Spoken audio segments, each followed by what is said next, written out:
Welcome, Gemini. Thank you for joining me for your monthly forecast for April for the Sun or the Ascendant. If you've yet to subscribe to my channel, I would be grateful if you did so now. This month begins in the most extraordinarily exciting of ways for you, the individual. Because Mars, the planet of drive, of feistiness, of energy and enthusiasm, arrives in your sign on the first day. And it's going to be with you right through to the middle of May. Now, Mars in our own sign gives us much more self-confidence and drive to live in the moment. It's not such an analytical position. It is very much to do with action. So this can help to stimulate you, give you a burst of energy.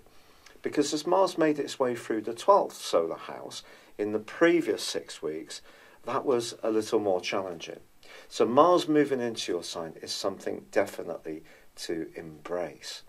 But also, the Sun begins this month in the upbeat sign for you of Aries, which of course is what Mars governs, is the ruling planet. And Aries energy is very much to do with the collective. It's to do with how you link together with other people. And there's a terrific new moon on the 5th, which suggests that your associations can be improved and strengthened, but particularly when you take the initiative, which is the energy that's coming from Mars, as this month unfolds. Now, all through this month, Pluto and Saturn are very closely allied. Now, they're not absolutely conjunct. There is a 3-degree gap.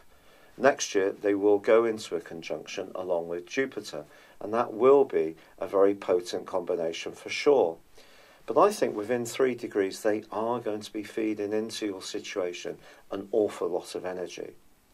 Now, Saturn is very much to do with structures. Pluto is very much to do with power, but also to do with transformations. And they're both occupying the 8th solar house of your chart.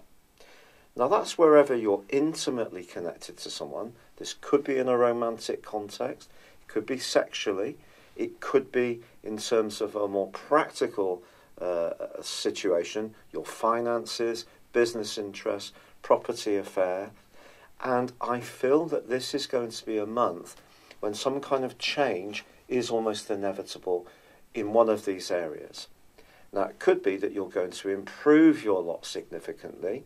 It's possible also that something may come to a close in your situation.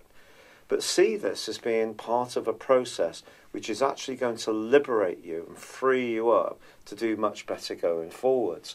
And if you are a very ambitious Gemini, the fact that your ruler Mercury and Venus are gathered together in the sign of Pisces in the first 2 weeks of this month, broadly, that's going to give you the chance to shine and use your personality power to full impact when it comes to the world of work, or your interactions with anyone remotely influential. If you're a manager or a boss, it can see you raise your profile and definitely be much more goal-orientated, but your communicational skills can actually be very cute. Are there any catches? Well, it is true that Mercury does go into a square with Jupiter in the 2nd of the weeks, and Jupiter continues in your sector of relating, and Jupiter does slam on the brakes on the 10th and goes into a 4-month retrograde, which will last until the 11th of August. Now, Jupiter retrograde is a bit like a giant Mercury retrograde. Jupiter is about growth, it's about expansion.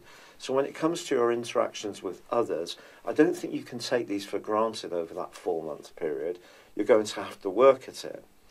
But also the North Node, the point of destiny, which inverted into the sign of Cancer last November the 7th, that's going to be in opposition with Pluto all this month too. So I think you're going to be much more sensitive about who you share your resources with, who you share your most intimate moments. This is absolutely part of the process of this year because of the eclipses that are going to be occurring both in Capricorn and one in the sign of Cancer. So this is going to be a theme. The things that are very important to you, that are not only to do with divinely you, the individual, are going to be very much to the fore. Now, Mars is going to fight back against this principle because it's asking you to cut a thrust as you. It's asking you to project your individual needs to the fore. This is tempered by the role of Venus and Mercury in the first half of the month, which are asking you to be very much more mindful of other people. But then they start to move in a very positive way for you. And if you remember, Mercury did go through a retrograde, and it finally comes out of shadow, in other words, returns to the point where the retrograde began on the 16th of April. It then moves into the sign of Aries on the 17th. That's entirely positive. Now, there is going to be on the 19th a full moon, and this full moon is going to occur in your sister air sign of Libra. It's possible that over the next couple of weeks you may find yourself spoilt for choice in terms of who you spend time with, and I think it really is the case of not necessarily the quantity but the quality when it comes to friendships or even your love life, because the Sun moves on the 20th into Taurus, which is a quite tender location for you. And, of course, Uranus, the planet of surprises, moved into this area on the 6th of March last month. And, therefore, there could be a little bit of restlessness going on in the back of your situation, back of your mind. Perhaps there are some changes which you can't quite pinpoint, or the Sun is asking you to grapple with these and consider what they might be once he does move on the 20th. So the last 10 days of this month is an opportunity to think carefully about your identity, where you apply your energies, where you're sacrificing, your work issues, and also anything to do with your welfare. Now, Mars also gets into a clash with Neptune in the last week of this month. Now, this is a particularly draining and complex influence. So if you're still wanting to cast a bigger identity, to raise your profile, to be more successful, then I do think it's important to understand how you're perceived and also your tactics on any goals and objectives you have. Because when Mars and Neptune get mixed up, it can lead to deception and distortion at the least. Perhaps you're going to encounter someone who's not very honest. It's also possible that you could kid yourself about some of your qualities and some of the way you're going to go about achieving the things that are important to you. So it does require some care, and you may find yourself being a bit drained towards the end of this month in a way that earlier in the month may have seemed a far distant thing. But just be conscious of the politics of situations, because that conjunction between Saturn and Pluto is so powerful. So, for example, if you're involved in a business which just doesn't give you much personal satisfaction, even if it does pay your mortgage, you may be thinking about how you can evolve from this. Or perhaps you've always been someone who's been very conscientious about the responsibilities you have, because remember, Saturn and Pluto are in Capricorn, which is very much to do with taking those kind of responsibilities seriously. But some kind of evolution is going to go on about the people who are at the very heart of your life, and also in a more practical sense, how you're going to bring in future wealth, future sustenance, and how that's going to work out for you. So certainly in the first half of this month, I think there are huge opportunities for progress. In the second half of the month, it's going to require more delicacy, more understanding of the more subconscious and hidden trends in your situation, which may not be so easy to calibrate in quite such a logical way, which is your first instinct. So you're being pushed a little bit to embrace a more reflective side of yourself, to step back, look deeper into yourself, understand your motives, and understand the motives of the people that you're closely involved with. And there can be some changes, but you're going to drive those changes. And even if Pluto, in some ways, seems to push some alterations on you, at some point deep within you, there may be part of you that is yearning for that. That tends to be a pattern with Pluto. And with Saturn, of course, it can be a chance to reorder the stability in your world, even if finances have been quite tough ever since Saturn moved into this location in December of 2017.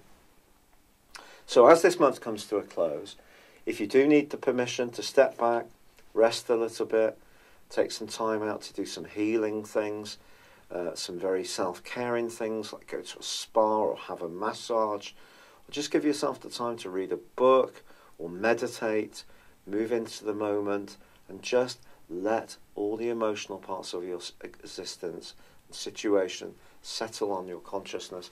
That can be a very positive thing to do. But Mars is certainly going to give you an enormous amount of drive and personality this month, that's for sure.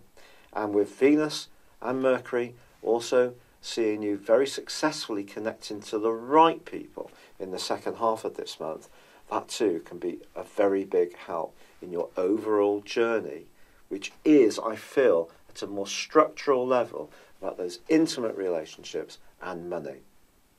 If you've never had your personal horoscope produced based on your time, date and place of birth, why not let me do it for you? This goes hugely beyond your zodiac sign. The information you gain from this can unlock so much knowledge to help make the most of your talents, but also deal with those patterns that come up for us all in our lives, those challenging situations. If you buy a character analysis and a 12-month personal horoscope from me, I do give you a 30% discount. But my forecasting technique embraces directions.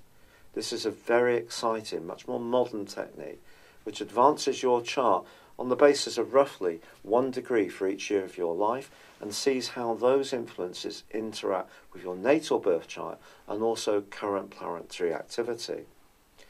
In an astrological study, directions were found to be the most influential of all forecasting techniques.